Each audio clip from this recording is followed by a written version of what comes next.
En effet, lorsque nous travaillons à la définition du sujet de la première exposition qui est à la fois l'inauguration du lieu, la découverte par le public du bâtiment, de la rénovation et de la construction de la partie nouvelle par Rudy Ricciotti, très rapidement, ce qui nous a frappé, c'était toutes ces ouvertures qui existaient déjà avant, mais qui sont encore plus présentes maintenant, toutes ces ouvertures sur l'extérieur. Alors, ça peut être des points de vue sur le parc de la Bovry, sur les jardins de l'ancienne roseraie, ça peut être sur la ville, on voit la ville d'un peu partout, d'un peu loin. On voit également la Meuse, on voit le canal. Donc on a finalement tout ce que peut proposer la nature dans un environnement urbain, c'est-à-dire des vues sur des maisons, mais aussi des vues sur les parcs et des vues sur de l'eau. Donc nous nous sommes dit qu'il fallait trouver un sujet qui soit un sujet qui réponde à cette réalité architecturale. Et donc nous avons très vite travaillé sur le thème du plein air, en nous disant finalement le thème du plein air est celui qui s'adapte le mieux à ce lieu.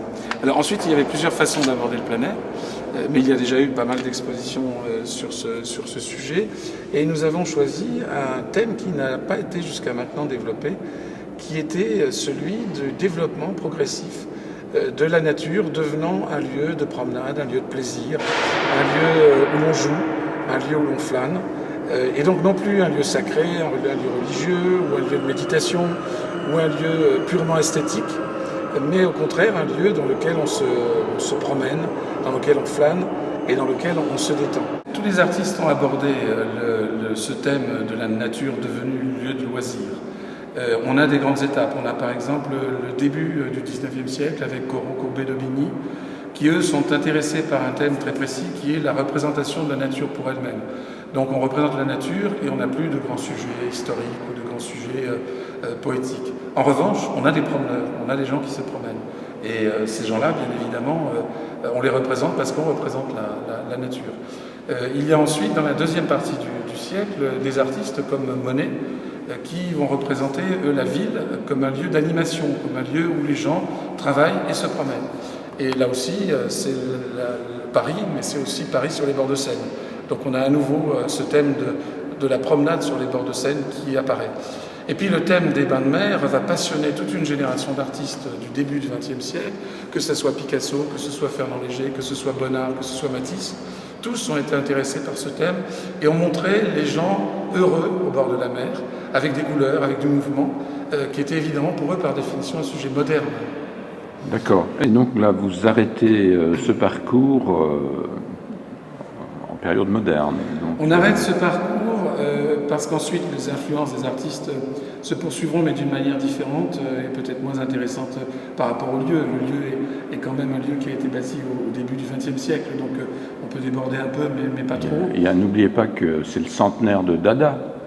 Oui. En 2016. Donc là, vous n'intervenez pas pour souhaiter la bienvenue à ce centenaire. En principe, non. Ceci étant dit, l'idée est peut-être bonne. On a peut-être encore le temps. Mais on termine en fait avec le cinéma, avec les films des Frères Lumière qui représentent beaucoup ces thèmes-là. On a tous les thèmes dont je viens de parler sont représentés par les films Lumière. Et tous les films des années 1930 qui répondent au tableau de Kokoschka, de Picasso, de Matisse et de Bonnard dont je parlais tout à l'heure, tous les films de cette période-là ont des scènes qui se passent au bord de l'eau, que ce soit La Belle Équipe de Duvivier ou les films de Renoir. On est exactement dans cette ambiance-là aussi. Donc on termine avec cette génération de l'entre-deux-guerres, qui est une génération qui redécouvre la joie de vivre, qui découvre les plaisirs aussi des congés, qui vont jouer un grand rôle, et que les artistes représentent. Rajouter des artistes qui vont être des espèces... Dans chaque section, on a un tableau contemporain, voilà, pour que dans l'esprit de ce que vous dites, c'est-à-dire que ce thème ne s'arrête pas en 1930-40. C'est ça. Vous pouvez déjà donner des noms ? Oh ben, il y a certains artistes qui ont déjà été acceptés, comme Jacquet, par exemple, qui est un joli peintre. Il y a des photographies. Je n'ai pas tous les noms en tête, mais dans chaque section, il y a au moins une œuvre contemporaine qui permet de montrer que le thème continue. Voilà. Mais notre propos était quand même de rester sur la période où le bâtiment a été construit, c'est-à-dire le premier quart du XXe siècle. Ok. Donc vous ne voulez pas me citer plus de noms, là ? Je ne les ai plus en tête, en fait. Je les ai dans les listes, mais mes listes sont dans ma valise. m'a dit François, elle doit les avoir en tête parce que c'est elle qui les a sélectionnés. Ah, d'accord. C'est très bien. Au niveau logistique, que pensez-vous de la réalisation de Ricciotti Ah, écoutez, moi j'ai Pour connu vous- le bâtiment avant, donc c'est vrai que c'est un bâtiment que j'ai fréquenté avant sa fermeture, avant les travaux. Il était effectivement très très très vieillot et avait besoin d'un vrai rafraîchissement, d'une vraie rénovation. Ce que je trouve assez remarquable, c'est que il y a l'intervention de Rudy Ricciotti, son intervention personnelle dans l'aile qui a été rajoutée. Et ça, c'est évidemment une intervention très très forte.